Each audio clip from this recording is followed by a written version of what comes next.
Hi, welcome to HardReset.Info channel, dear viewers. In front of me Honor X6, and now I'm gonna show you how to clean your USB charging port with household items.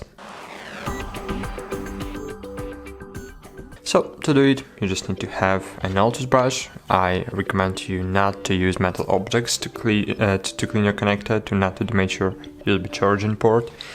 And if you have something in your port that prevents the charging cable from going all the way, or your smartphone is not charging, so I suggest you just use the toothbrush and clean your connector in this way. So just insert the one part of the brush into the connector, and then when you will insert the one part of the connector, you can take the debris and the dirt out.